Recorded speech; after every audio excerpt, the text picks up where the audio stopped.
Assalamu ala rasulillah.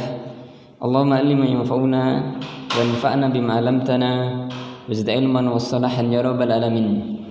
Allahumma as'aluka al-ilman nafi'an wa rizqan thayyiban wa 'amalan mutaqabbalan. Jamaah rahimakumullah, ikhwan dan akhwat rahimakumullah. Alhamdulillah kita lanjutkan kembali sore ini kajian membahas kitab atau kutaib Ashrul Qawaid fil Istiqamah. Ashrul Qawaid fil Istiqamah, 10 kaidah dalam istiqamah, yang ditulis oleh beliau Syekh Profesor Dr. Abdul Razak bin Abdul Muhsin Al-Badr hafizallahu taala. Yang mana insyaallah sore ini kita akan lanjutkan, kita akan bahas kaidah yang ke-8 dan juga mungkin kaidah yang setelahnya ya. Namun sebelumnya jamaah Allah, mari kita berusaha untuk selalu berusaha istiqamah ya. Habbal a'mali ilallahi adwamuha wa in qalla. Amal yang Allah cintai adalah amal yang adwamuha, yang paling dawam atau dawam. Adwamuha, apa artinya adwamuha? Yang paling adwamuha wa in qalla, yang paling kontinu, yang paling istiqomah, yang paling kalau bahasa Jawa ajek. Adwamuha wa in qalla, yang paling konsisten. Wa in qalla, meskipun sedikit ya. Dan ketika orang dia bisa istiqomah di dunia, maka insyaallah dia akan nanti istiqomah sampai akhir hayatnya. Bahkan nanti istiqomah juga sebagai nanti akan kita bahas dalam kaidah ke-8 ini, istiqomah sampai ketika dia melewati sirat, jembatan yang ada di atas neraka. Dan semoga Allah jadikan kita semuanya termasuk orang-orang yang bisa istiqomah dunia ya.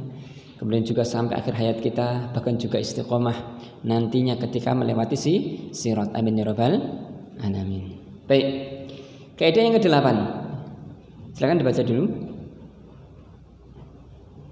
Ke-8, ke-7 sudah kan? Nah ini ada sudah. Kemarin ke-7 sudah belum? Ya kita bahas singkat apa? Ke-7 nanti ke-8.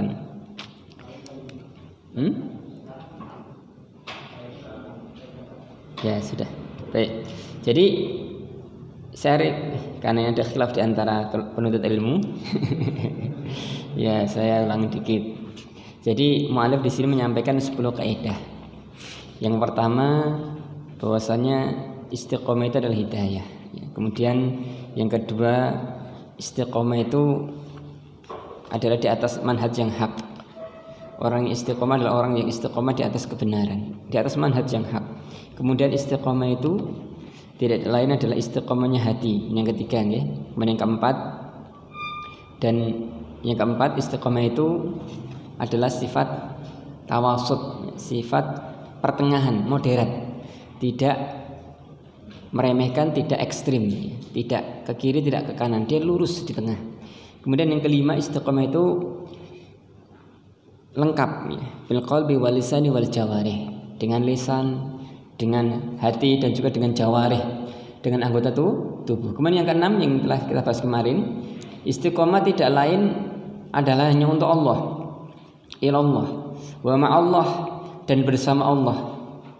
Maksudnya dengan pertolongan Allah dan juga atas perintah Allah. Kemudian yang ketujuh, seseorang tidak akan istiqomah sampai kemudian dia benar-benar menyandarkan istiqomahnya pada Allah, bukan pada dirinya sendiri, bukan pada amalannya. Kalau orang merasa sudah saya istiqomah, saya di atas sunnah, saya salafi, kemudian dia bangga dengan itu, merasa kemudian itu adalah kehebatan dirinya, ya ini tidak benar ya, tidak benar. Bagaimanapun kita harus berusaha menyandarkan semuanya pada Allah, termasuk juga dalam masalah ini, masalah istiqomah. Hanya Allah yang bisa membuat seorang istiqomah di atas jalan yang lurus. Ya, baik dibaca singkat yang ke-7 dulu, nanti baru ke-8. Singkat saja.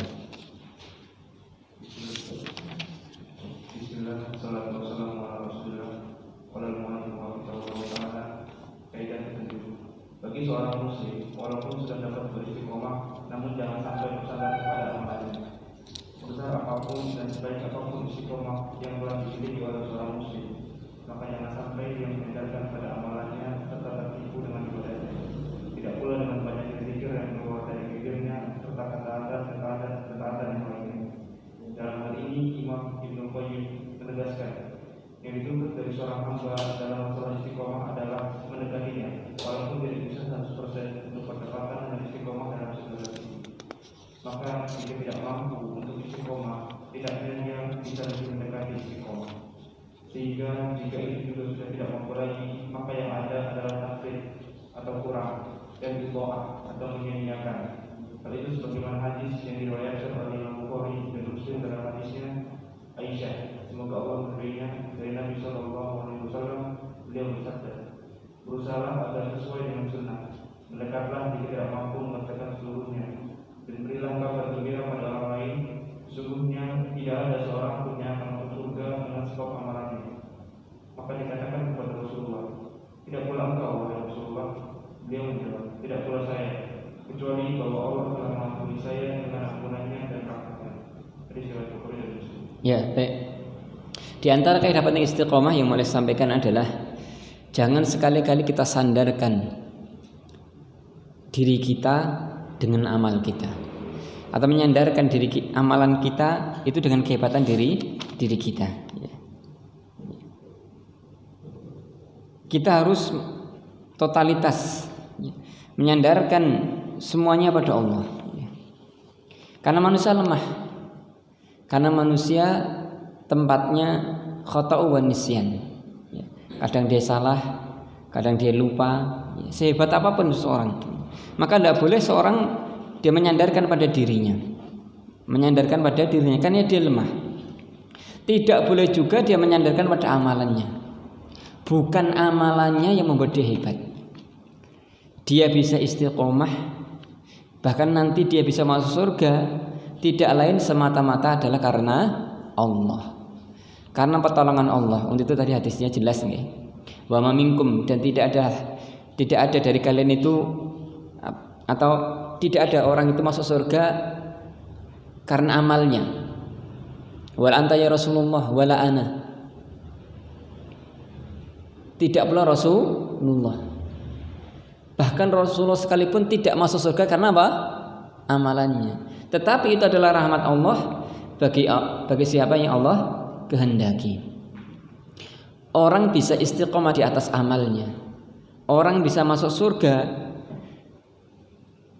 itu semata-mata rahmatnya Allah, semata-mata taufik dan juga hidayah Allah.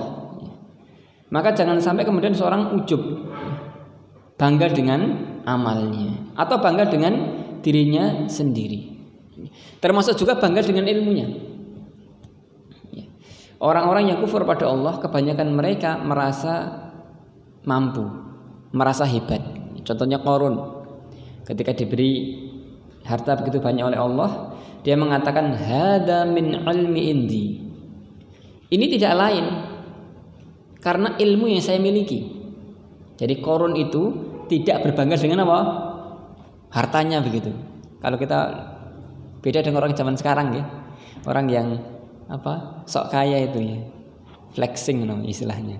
Jadi kadang-kadang nggak kaya tapi posting seolah-olah kaya, ya deh. Yang posting itu makan di resto gitu ya.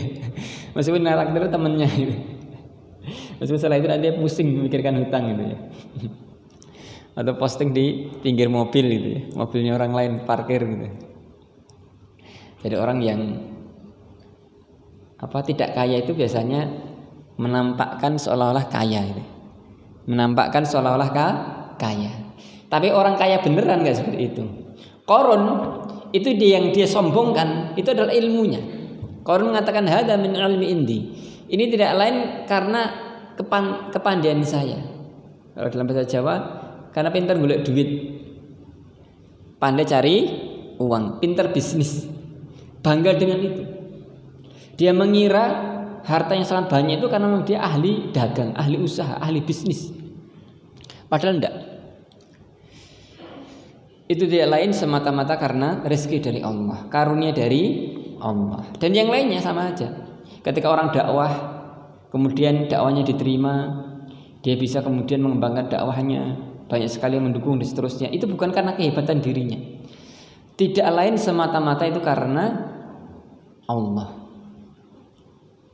Orang yang bisa ngaji, mengenal manhaj yang benar, mengenal manhaj salaf sesuai dengan salafus saleh, itu bukan karena dirinya hebat, bukan karena dirinya orang yang luar biasa, bukan. Itu tidak lain semata-mata karena taufik Allah, hidayah dari Allah. Ya. Baik, ini. Jadi janganlah seseorang itu mengandalkan amalnya, bersandar dengan amalnya.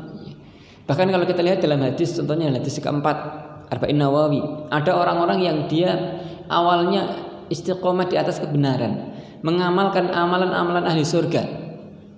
Fawaladin nafsi biyadih, demi zat yang jiwaku ada di tangannya. Atau gimana hadisnya?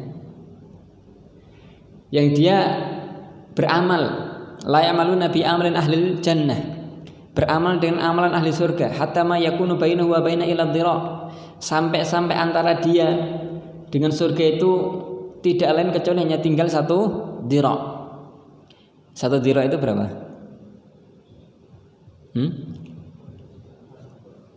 Satu hasta, ya segini, satu hasta. Satu hasta. Kalau ini satu hasta nggih. Ini satu lengan. Benar enggak? Ya. Kalau ini shiber. Ini shiber. Shiber satu jengkal gitu ya. Dhira. Jadi dekat sekali dalam raihan tangannya. Karena satu dhira berarti bisa diraih oleh tangan gitu ya. Menunjukkan dekat sekali. Faisbiqu alaihil kitab, tetapi takdir Allah telah menetapkan. Fayamalu bi amali ahli nari fayadkhuluha. Kemudian di akhir hayatnya dia beramal dengan amalan ahli neraka fayadkhuluha, maka dia pun masuk neraka. Naudzubillah. Awalnya istiqomah, beramal dengan amalan ahli surga, tapi kemudian di akhir hayatnya tidak istiqomah. Tidak istiqomah. Dan juga sebaliknya, ada orang yang layak malu nabi amalan ahli nar. Dia beramal dengan amalan ahli neraka. Hatta ma yakunu bainahu wa bainaha ila dhira. Sampai antara dia itu dengan neraka tidak lain tinggal satu hasta saja. Dekat sekali. Ya. Kalau orang Jawa bilang karek saknil gitu ya. Karek saknil itu apa? Ya tinggal dikit lagi gitu. Nah, tinggal satu langkah aja. Sedikit sekali. Tinggal sedikit sekali. Tapi kemudian dia faya'maluna bi amalin ahlil jannah. Kemudian dia tobat, dia istiqomah di akhir hayatnya, mengamalkan amalan ahli jannah, fayadkhuluha, maka dia pun masuk surga. Hadis ini menunjukkan segala sesuatu di tangan Allah. Segala sesuatu itu karena takdir Allah. Maka jangan sampai kita berbangga dengan amal kita ya. Tidak ada satupun orang masuk surga karena amalnya ya. Bahkan termasuk Rasulullah. Ya. Baik. Tapi mungkin ada yang bertanya, "Loh, kalau orang tidak masuk surga karena amalnya, kalau begitu tidak perlu beramal." Gimana? Benar enggak? Kan tidak masuk surga kecuali karena amalnya. Orang tidak masuk surga karena amalnya. Kalau begitu tidak usah beramal. Benar enggak? Mungkin timbul dalam pikiran seperti itu kan? Gimana jawabannya antum? Antum? Tidak benar. Ya, kenapa tidak benar?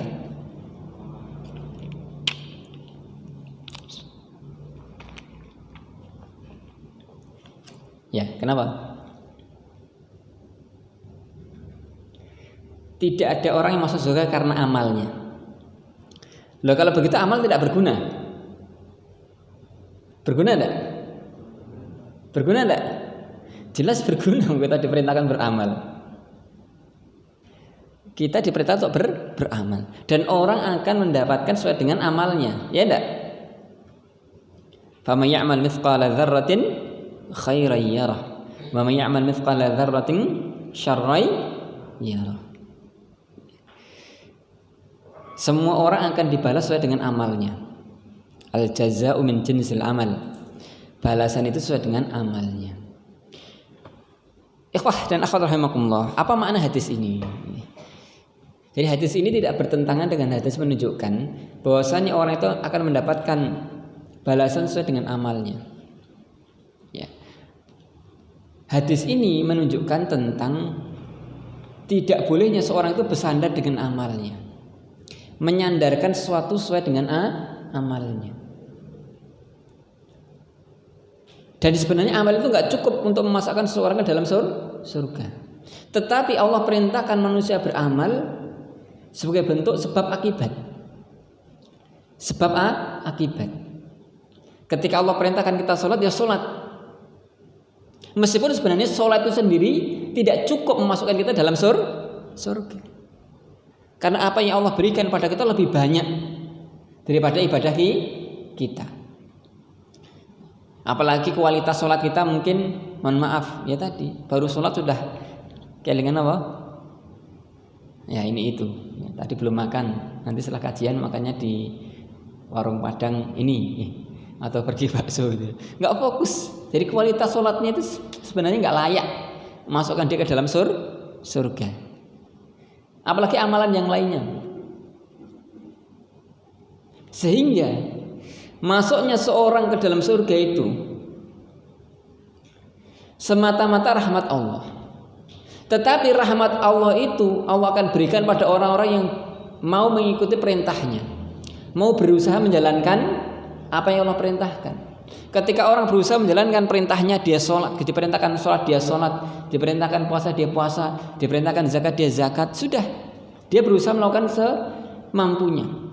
Ketika dia sudah melakukan sesuatu yang dia mampu, maka Allah pun ridho pada dia. Dan ketika Allah ridho pada dia, maka Allah rahmati dia dan dimasukkan dalam surga. Jadi yang menyebabkan dia masuk surga itu semata-mata rahmat Allah atas dasar amalnya dia. Untuk itu dalam surat Al-Bayyinah, ketika Allah sebutkan tentang orang beriman, Allah menyebutkan gimana akhir ayatnya? Al-Bayyinah, innal ladzina amanu wa amilus solihati ulaika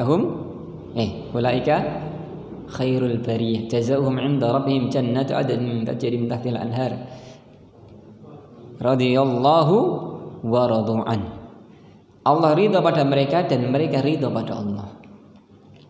Allah ridha pada mereka karena mereka beramal dengan apa yang Allah perintahkan. Allah ridha pada mereka karena mereka menjalankan apa yang Allah perintahkan. Mereka menjauhi apa yang Allah larang. Dan mereka pun ridha pada Allah. Mereka berusaha mencari ridha Allah, berusaha mengamalkan sesuai dengan kemampuannya. Meskipun sebenarnya itu tidak layak sebenarnya. Tidaklah layak, tidak cukup. Tidak cukup. Jelas ya? Baik. Jadi kita tetap beramal, berusaha beramal semaksimal mungkin, karena seorang akan dibalas sesuai dengan amalnya. Meskipun sebenarnya amal itu sehebat apapun kita, sebesar apapun amal kita, sebenarnya nggak cukup memasukkan kita ke dalam surga. Ya.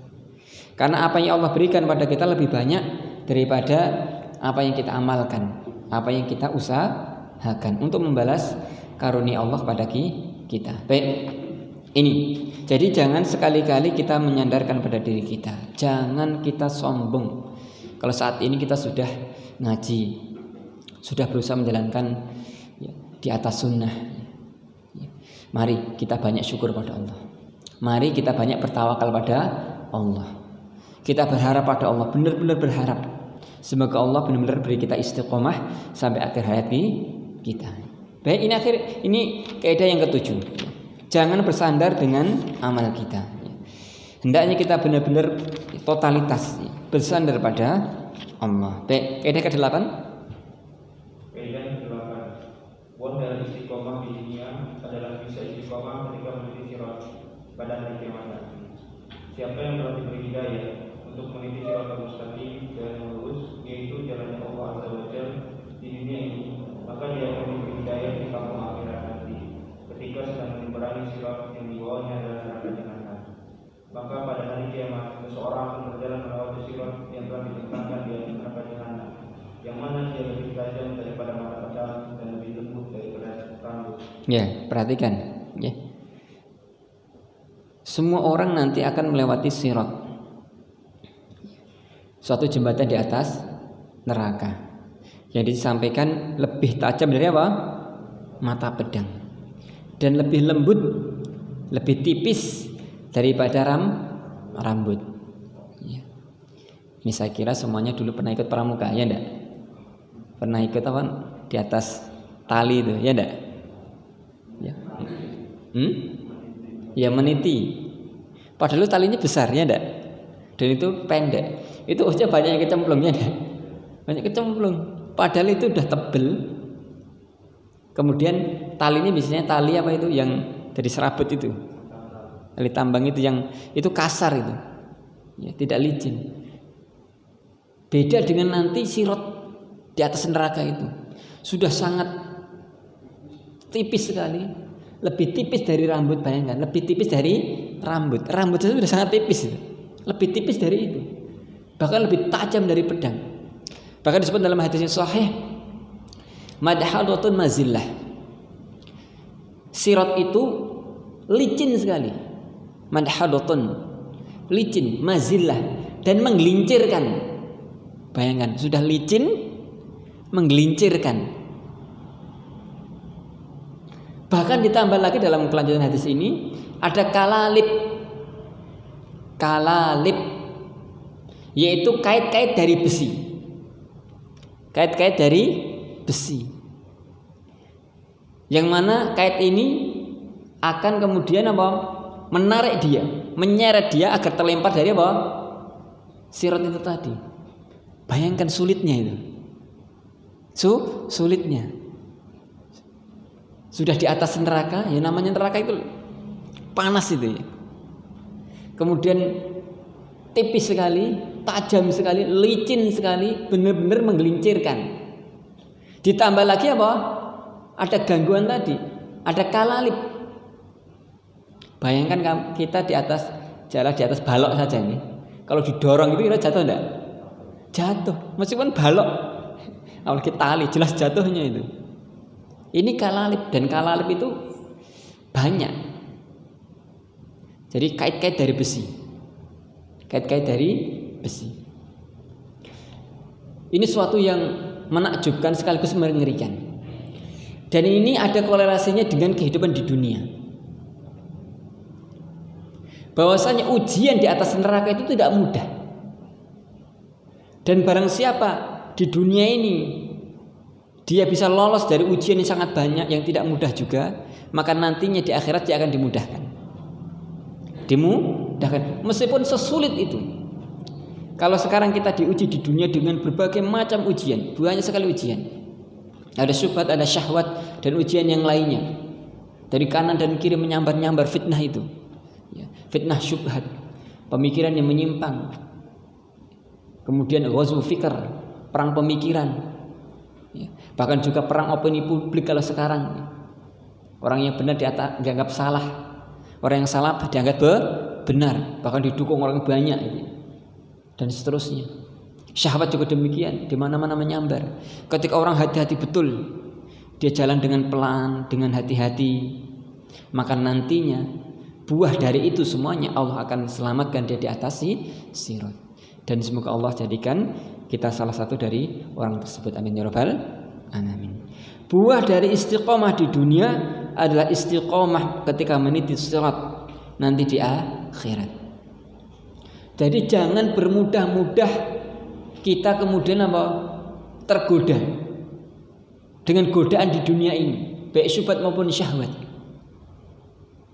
Karena itu ibaratnya ada representasi dari apa yang kita amalkan nanti apa yang kita lalui nanti di atas sirat. Orang yang istiqomah, yang dia sama sekali tidak tergoda dengan berbagai macam ujian tadi, berbagai macam godaan tadi, baik fitnah syahwat maupun syubhat tadi, ya, dia lempeng gitu, lurus saja gitu. Maka dia akan berjalan di atas sirat yang licin tadi dengan sangat cepat. Seperti apa? Kilatan.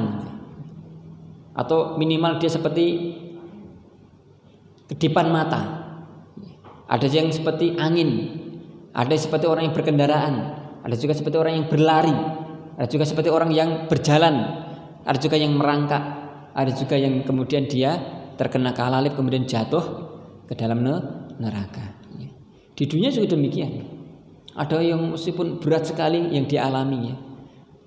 Fitnah bertubi-tubi, godaan bertubi-tubi, ya, dari lingkungannya, dari keluarganya, dari temannya, bahkan mungkin dari dirinya sendiri. Tapi dia berusaha kuat dan kuatkan. Dia berusaha sabar, berusaha istiqomah.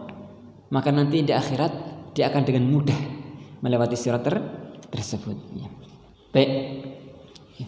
Buah dari istiqomah di dunia adalah bisa istiqomah ketika meniti sirat nanti di hari kiamat. Ini kalau kita bayangkan sekarang, ya. Kita bayangkan kadangkala kita merasa tidak kuat, kadangkala sebagian orang itu, ya, karena mungkin tadi celaan, karena mungkin godaan, mungkin yang lainnya. Tapi kalau diingat nanti di akhirat sulitnya seperti itu, orang kemudian bisa menghibur dirinya. Ya bismillah, pokoknya sekarang istiqomah. Seberat apapun akan berusaha agar nanti di akhirat Allah beri kemudahan.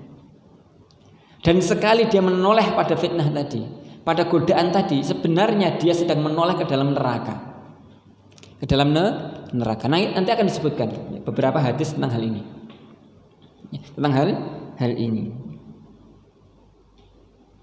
Siapa yang telah diberi hidayah di atas petunjuk untuk meniti siratul mustaqim, yaitu jalan yang lurus di dunia ini, maka dia akan diberi hidayah, diberi kemudahan oleh Allah di kampung akhirat nanti. Dia akan mampu menyeberangi sirat yang di bawahnya ada neraka. Dan ini termasuk, ya, dalam keumuman kaidah al jazaa'u min jinsil amal. Balasan itu sesuai dengan amalnya. Ketika orang dia berusaha istiqomah di atas badai ujian yang ada, maka Allah beri kemudian nanti dia istiqomah, ya, sampai akhir hayat, ya, sampai akhir hayatnya. Baik, langsung dibaca perkataan Ibnu Qayyim dengan cepat, ya. Imam Ibnu Qayyim mengatakan, barang siapa yang memberi hidayah petunjuk di dunia kepada siratal mustaqim, yaitu jalan yang lurus oleh Allah Azza wa Jalla, yang mana Allah Ta'ala telah mengutus para rasulnya dengannya dan menurunkan bersama mereka kitab-kitabnya. Dengan sebab itu dia akan diberi hidayah ketika meniti sirat yang akan mengantarkan kepada surganya dan diberi balasan. Namun ketetapan seorang hamba di atas sirat atau jalan yang lurus ini, yang mana dibentangkan oleh Allah Azza wa Jalla di dunia, akan menjadikan tetapnya dia ketika melewati sirat yang berada di atas neraka Jahannam di akhirat nanti sesuai dengan kadar amalnya. Dan seberapa besar ia dalam menempuh pada jalan yang lurus ini ketika di dunia, maka begitu pula keadaannya ketika melewati sirat di akhirat nanti. Sehingga di antara mereka ada yang melewati secepat kilat. Nah, ini yang pertama. Ada yang melewati secepat kilat. Kilat itu cahaya, dan kita tahu kecepatan cahaya cepat sekali. Ini seolah mustahil, ya enggak? Jalannya seperti itu, licin sekali, tipis sekali, tajam sekali, tapi dia bisa lewat secepat kilat. Lewat secepat kilat. Ini tidak lain karena benar-benar istiqomahnya dia di dunia. Dia sedikit pun tidak menoleh pada kejelekan. Dia lurus terus, fokus pada tujuannya, Allah, Allah dan Allah. Ridho Allah, ridho Allah, ridho Allah. Sedikit pun dia tidak menoleh kepada godaan syahwat. Sedikit pun dia tidak tergiur dengan godaan syubhat. Sedikit pun dia tidak mendengarkan ajakan-ajakan kesesatan. Karena dalam hidup di dunia ini jamaah rahmatullah, sebagaimana disebutkan dalam banyak hadis, godaannya banyak. Sebenarnya sebuah hadis di antaranya dari Rasulullah, para sahabat mengatakan khatalana khatan aridan. Suatu ketika Rasulullah pernah menggaris dengan garis yang lurus. Ini maknanya aja, ya. Garis yang lurus. Hada sabilullah. Kemudian mengatakan ini jalannya Allah. Jalan yang lurus ini. Tsumma khata khututan akhar. Kemudian Rasulullah menggaris garis-garis yang lainnya. An yamini wa an shimali. Baik dari kanannya maupun dari kirinya. Jadi Rasulullah garis yang lurus, kemudian digaris apa? Kanan dan kirinya. Hadhihi subul. Ini adalah jalan-jalan. Ya. Kemudian Rasulullah mengatakan wa ana hadzal siratul mustaqim fattabi'uh. Ini adalah jalannya Allah yang lurus, ikuti itu. Wala tattabi'us subul. Dan jangan sekali-kali kalian mengikuti jalan-jalan ini tadi. Jalan-jalan yang berbelok tadi, ke kanan maupun ke kiri. Karena barang siapa menoleh atau menempuh jalan tadi, maka dia akan digelincirkan dari jalan Allah. Ya. Dalam hadis yang lainnya sebutkan setiap jalan ini tadi karena syaitan, ada setan yad'u ilaih yang menyuruh pada apa? Jalan tersebut. Jadi jalan ini enggak sekedar jalan gitu aja, tapi setiap itu ada apa? Yang menyuruh ini loh jalannya, ini loh jalannya. Ini yang benar seperti ini. Ini tuh dan macam-macam alasannya. Ya enggak? Yang menyuruh pada syahwat dengan argumentasinya, hidup hanya sekali, dinikmati, ya enggak? Ya. Ini hartamu sendiri, hidupmu, enggak ada yang boleh apa? Menghalangimu. Nikmati saja hidup ini. Orang punya kebebasan, ya enggak? Gitu. Atau yang mengajak pada syubhat juga demikian. Ini jalan seperti ini, harus begini. Ya. Yang penting tidak dilarang. Ya enggak? Beramal ini atau itu. Yang penting enggak dilarang. Padahal enggak boleh kita beramal kecuali dengan apa? Jalannya Allah, dengan syariatnya Allah. Dan yang lain argumentasinya banyak. Alasannya banyak. Dan setiap orang yang mengajak pada jalan-jalan tadi punya satu jualan, dua punya alasan. Ada yang dijual gitu. Ayo untuk menarik orang, ya. Untuk menarik orang ke jalan tersebut. Ya. Dan barang siapa menoleh bahkan mendengarkan, memperhatikan itu, dia akan tertarik dengan hal itu. Ya. Disebut dalam hadis yang lainnya ilustrasinya seperti orang yang berjalan di atas lorong. Kemudian dalam lorong ini kanan kirinya ada pintu. Ada pintu. Dan pada setiap pintu ini kemudian nanti akan ada yang menyeru. Ya. Kalau bahasa mudanya mampir gitu ya. Ayo ke sini atau ke sini. Dan barang siapa dia kemudian menoleh pada hal itu, bahkan kemudian masuk pada pintu itu, maka dia akan tersesat dari jalan Allah. Sederhana hidup ini. Allah telah gariskan garis. Allah beri petunjuk, udah ikuti petunjuk Allah itu. Jangan sekali-kali menoleh ke kanan maupun ke kiri. Ya. Jangan sekali-kali kalian tergelincir dari jalan Allah. Terutama karena dua hal, syubhat maupun syahwat. Ya. Nanti akan kita bahas ya, dalam kaidah yang ke-9 masalah dua ini, ya, syubhat dan syahwat ini. Karena ini ancaman terbesar. Ancaman terbesar istiqomah itu dua hal ini. Kalau tidak syubhat ya syahwat. Ikhwan akhwat rahimakumullah, kembali ke kaidah yang ke-8 ini. Ya.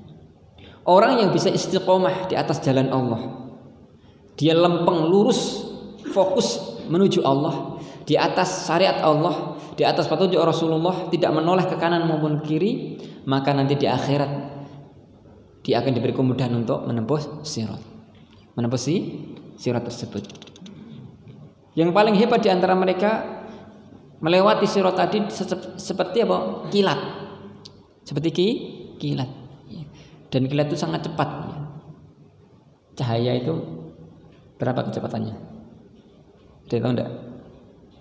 Kalau orang fisika, kamu kan fisika kan? Berapa kecepatan cahaya? Nah ini ujian. Enggak bener, enggak lulus kan? Berapa kecepatan cahaya?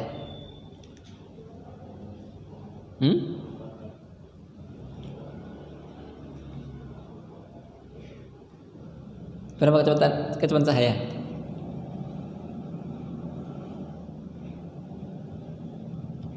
Berapa? Pokoknya cepet gitu ya.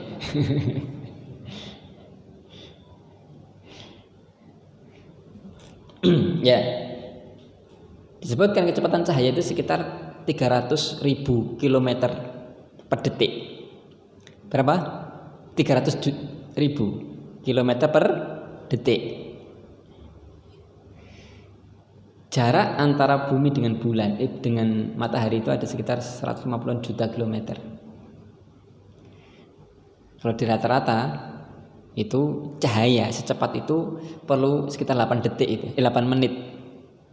8 menit. Meskipun cepat sekali. Tapi karena jaraknya jauh maka apa? Jadi lama. Jadi kalau mataharinya hilang gitu aja, perlu 8 menit kita tahu mataharinya baru hilang. Ya ini di luar topik. Intinya cahaya itu cepat sekali. Cepat sekali. Dan nanti di akhirat akan ada orang yang melewati surat itu sangat cepat sekali. Sangat cepat seperti kilat. Kemudian tingkatan yang kedua, baca. Di antara mereka yang melewatinya seperti kedipan mata. Seperti kedipan mata. Ini juga cepat, ya enggak? Coba untuk berkedip. Semuanya kedip-kedip. Cepat-cepatan, ayo. Cepat enggak? Iya. Cepat sekali. Sekejap mata. Orang biasanya kan kalau mengistilahkan cepat apa? Sekejap mata. Karena cepat sekali. Cepat tiba-tiba langsung dia sampai. Ini tingkatan yang kedua. Ada orang yang sekejap mata. Sekejapnya mata. Tingkatan yang berikutnya, Di antara mereka yang melewatinya cepat angin. ada yang cepat angin. Nah, ini agak lebih apa? Lebih lambat. Kecepatan angin bervariasi ya.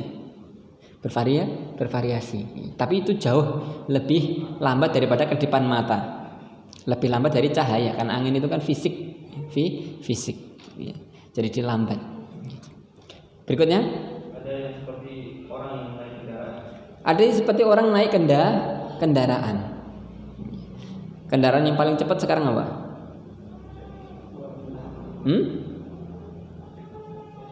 Jet. Nah, atau yang lainnya lah. Jadi ada yang cepat berkendaraan. Meskipun saat itu dia tidak berkendaraan, tapi secepat kendaraan. Secepat orang berkendaraan. Tingkatan berikutnya, Ada yang seperti orang berlari. ada yang seperti berlari. Ini pun juga cepat. Kan susah masuk di atas rambut tadi ya. Lebih tipis dari rambut, kemudian dia bisa berlari. Tapi ada orang yang mampu. Ada orang yang mampu berlari di atas sirat karena kecepatan amalnya. Oke, berikutnya tingkatan berikutnya. Ada yang seperti orang berjalan Ada yang seperti berjalan kaki, kaki. yes, biasa.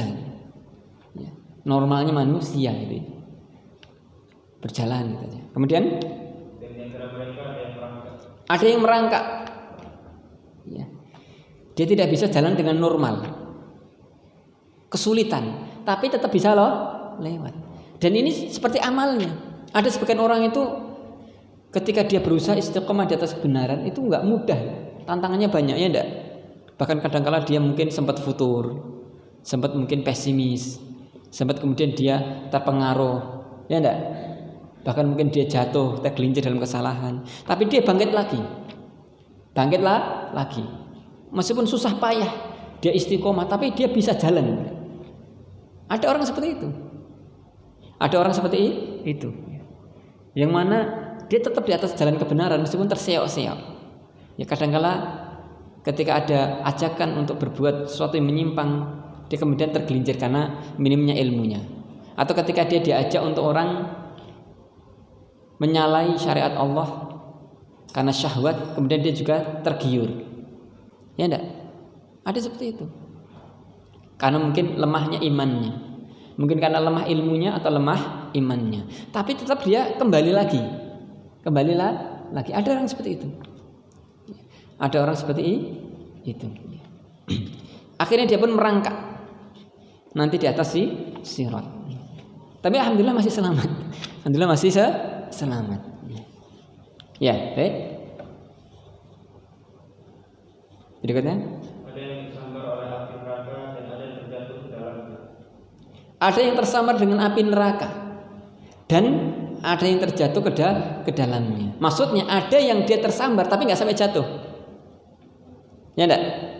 Terkena kalalip tadi, kait-kait tadi, bahkan mungkin mengenai tubuhnya dan dia tersakiti dengan hal itu.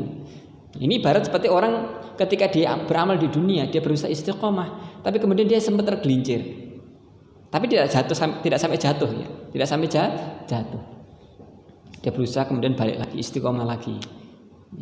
Ada yang kemudian ternyata ketika dia tergelincir kemudian sampai jatuh, masuklah dia ke dalam neraka. Atau kalau itu ujian di dunia, dia kemudian tenggelam dalam syubhat, tenggelam dalam apa? Syahwat. Na'udzubillah min dzalik. Ya, baik. Lanjut. Maka seorang hamba dalam melewati sirat sesuai kadar ia di dalam menjalani siratul mustaqim sebagai balasan yang setimpal. Allah Ta'ala berfirman, "Qul tujzauna illa ma kuntum ta'malun." Ya, Allah firman, ini masih perkataan Ibnu Qayyim ya. Ibnu Qayyim dalam kitabnya Madarikus Salikin. Beliau kemudian berhujjah dengan ayat ini.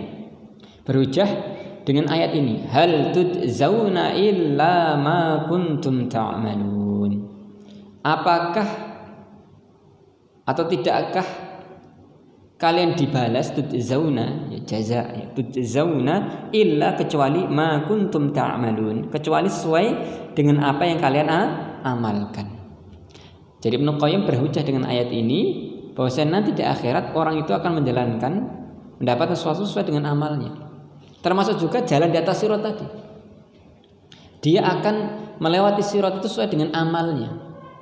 Sesuai dengan amalnya. Ketika orang dia berusaha fastabiqul khairat, bersegera dalam kebaikan, cepat sekali dalam kebaikan, maka dia pun lewat di atas sirat juga seperti itu, cepat sekali. Sekali. Dia tidak perlu dioyak-oyak orang lain gitu ya. Misalkan dia pengajian langsung berangkat, bahkan memotivasi orang lain sehingga dia punya semangat, punya ambisi. Ada juga yang mau berangkat kajian itu ya perlu diingatkan. Itu pun kalau bisa nanti yang penting ustadznya datang dulu gitu ya. Baru dia datang gitu ya. Ada yang sebelum ustadznya datang dia sudah datang gitu. Beramal juga demikian, dia selalu terdepan itu. Tidak perlu diingatkan berkali-kali. Jadi dia benar-benar bersegera dalam kebaikan. Maka balasan dari itu Allah segerakan juga dia dalam melewati sirat. Ada juga yang tadi dia mungkin malas-malasan, bahkan terseok-seok, bahkan sebagian mungkin dia tergelincir. Maka dia lewati sirat juga seperti itu, sesuai dengan amalnya. Hal tujzauna illa ma kuntum ta'malun. Ya, baik. Kemudian mu'alif juga menyampaikan sebuah ayat, wa ma rabbuka bidzalil 'abid. Dan tidaklah Allah zalim terhadap seseorang. Ketika orang nanti di akhirat dia terkena kalalib, terseret masuk ke dalam neraka, maka itu bukan karena kezaliman Allah. Bukan karena kezaliman Allah. Itu tidak lain karena kecerobohan dia sendiri. Keteledoran dia sendiri di dunia.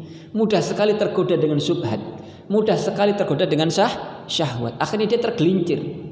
Bahkan jamaah rahmatullah kadangkala tidak digoda pun sudah tergoda. Ya enggak?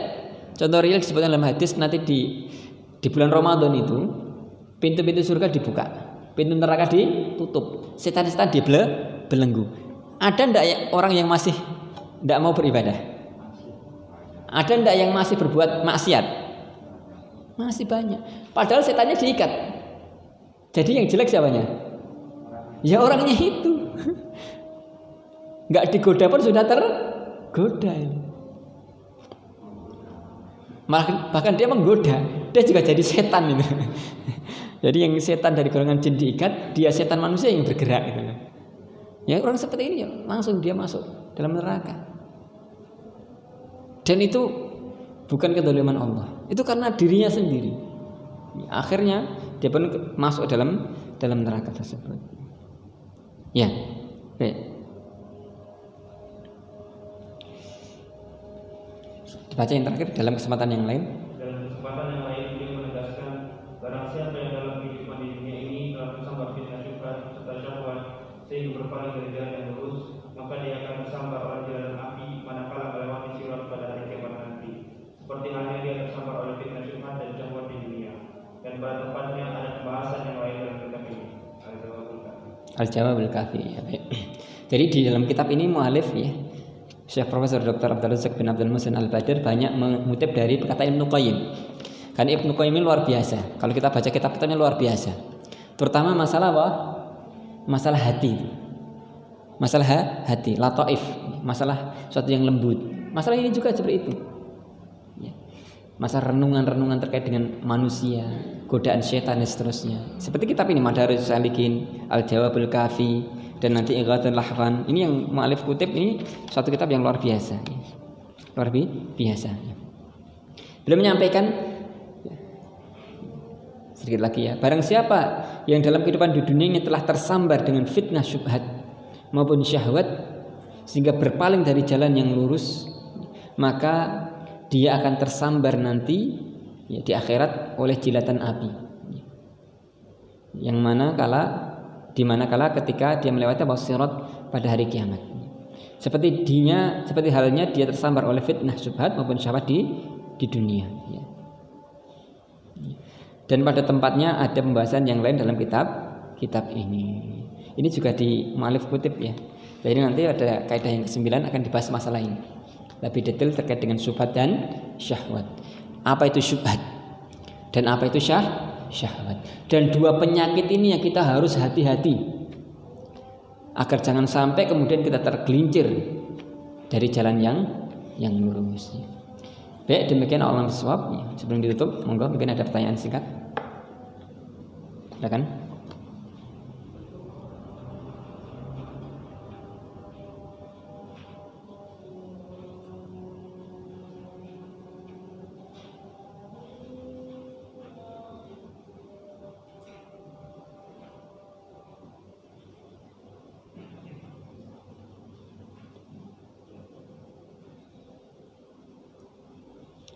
Baik, kalau tidak ada, kita cukupkan sekian. Alam bisawab. Wassalatu wassalamu ala Muhammad. Assalamualaikum warahmatullahi wabarakatuh.